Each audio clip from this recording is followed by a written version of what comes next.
거의 100이면 100 기탄 수학을 하게 됩니다. 그래서 기탄 M-2 과정은 정말 강추드립니다. 참된 학습법의 남문장입니다. 오늘은 3-1 과정, 그러니까 3상 과정에 대해서 말씀을 드리도록 할게요. 2015 개정교육과정이 그 2020년도에 적용된 학년이 중3이랑 고3이 적용이 되었거든요. 그러면 어떤 내용을 배우게 되는지를 먼저 말씀드리면, 첫 번째 3상 단원에서는 크게 4가지 단원으로 구성이 되어 있는데, 첫 번째는 제곱근과 실수, 그러니까 무리수에 대한 개념을 때 처음 배우게 돼서, 물론 중2 때 순환하지 않는 소수가 무리수라는 걸 알게 되긴 하지만 무리수에 큰 의미를 두거나 하진 않았었거든요. 그냥 무리수가 있다라는 거 정도만 하다가, 이제 중3 첫 번째 단원에서는 이제 무리수가 제대로 활용될 수 있는 제곱근에 대해서, 그리고 유리수와 무리수를 포함하는 실수 범위에 대해서 내용이 나와 있고요. 그리고는 이제 두 번째는 인수분해, 고등과정에서 제일 많이 쓰이는 단원인 거죠. 그리고는 3단원이 2차 방정식, 4단원이 2차 함수, 이렇게 해서 중2까지의 과정이 탄탄히 되어 있으면 이제 거기에서 살을 붙여서 조금 더 확장되어 나간다라고 생각하시면 될 것 같아요. 그래서 제곱근 같은 경우에는 생각보다 학생들이 좀 어려워하더라고요. 상대적으로 중3 내용은 중2 과정에 비해서 좀 수월하다라고 볼 수 있는데, 이 제곱근, 무리수 개념이 들어갔을 때 받아들이는 정도가 굉장히 좀 많이 다른 것 같아요. 어른들의 시선에서 배웠던 사람으로서 이 내용을 봤을 때는 크게 어렵거나 하지 않는 내용인데, 학생들마다 받아들이는 정도는 굉장히 차이가 있더라고요. 이 과정을 좀 무난하게 제곱근 별거 아니네 라고 하고 넘어가는 친구들은 배울 때가 된 것 같아요. 중3 과정을 시작해도 되는 단계가 된 친구들이고, 그러지 않고 조금 서둘러서 선행을 나갔던 친구들은 여기서 좀 걸리더라고요. 그 무리수라는 개념, 그 확장성이 제대로 활용을 못하는 것 같아서 그때는 잠시 조금 쉬었다 가는 것도 괜찮지 않을까라는 생각이 듭니다.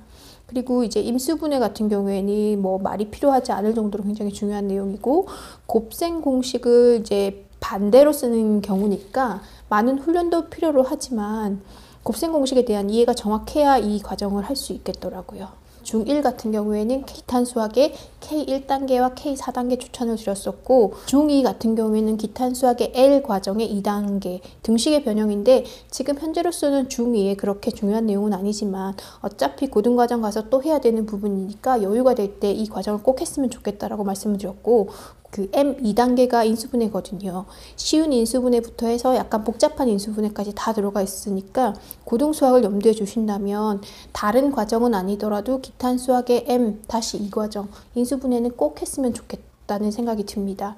그리고 제가 지금까지 쭉 진행을 하면서 기탄 수학의 M-2 과정은 안 한 친구들이 없었어요.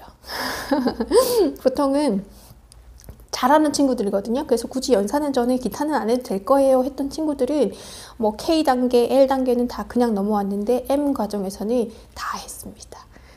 간혹 연산을 너무 싫어하는 친구들이 있거든요. 그러면은 저는 이제 기회를 주죠.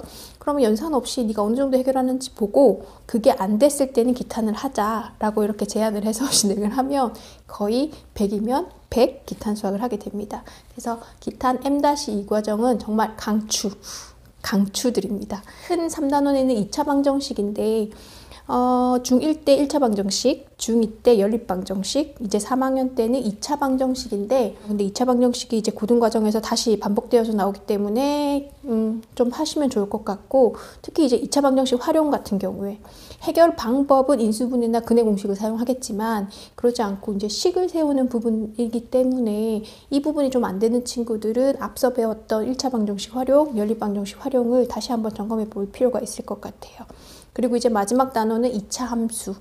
주로 이제 그래프와 관련된 내용을 배우기 때문에 추계 방정식과 꼭지점 좌표, 결국 그게 완전 제곱식으로 고치는 과정들인데, 그 일련의 과정들을 그냥 암기가 아니라 조금 이해를 한다면 좋을 것 같아요. 예전 교육과정에서는 범위가 주어졌을 때 그 2차 함수에서의 최대값, 최소값 구하는 부분이 다 중등과정에서 진행이 됐었는데, 개정교육과정이 되면서 이 부분이 다 고등과정으로 올라갔거든요. 그래서 조금 때 좀 깊이 있게 공부를 한다면 고등과정도 좀 수월하게 진행할 수 있지 않을까라는 생각이 듭니다. 그래서 상대적으로 중2 과정보다는 중3 과정이 수월해요. 근데 중2 과정의 이해는 어렵지 않았는데 중3에서 걸린다라고 하면 그 친구는 아직 준비가 안 됐다고 보시면 돼요. 그리고 중3 과정까지는 괜찮았는데 고등 과정에서 걸린다? 그것도 아직 준비가 안 돼 있다고 보시면 될 것 같아요. 학생들에 따라서 준비가 되냐 안 되냐는 굉장히 차이가 있는 부분이어서 일률적으로 요거 끝났으니까 그 다음 단계를 해라 라고 할 수는 없을 것 같아서 그 상황들을 잘 보시면 될 것 같아요.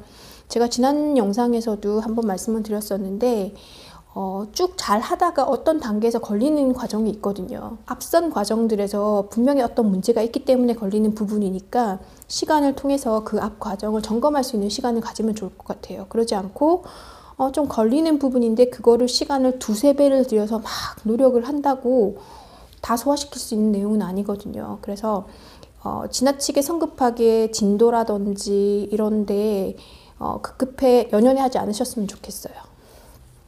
결국에는 때가 있고 그 때가 돼야 받아들이는 것도 수월한 부분이니까 그렇게 이해를 하시면 좋겠네요. 결론은 3-1 과정은 그렇게 어려운 게 없다.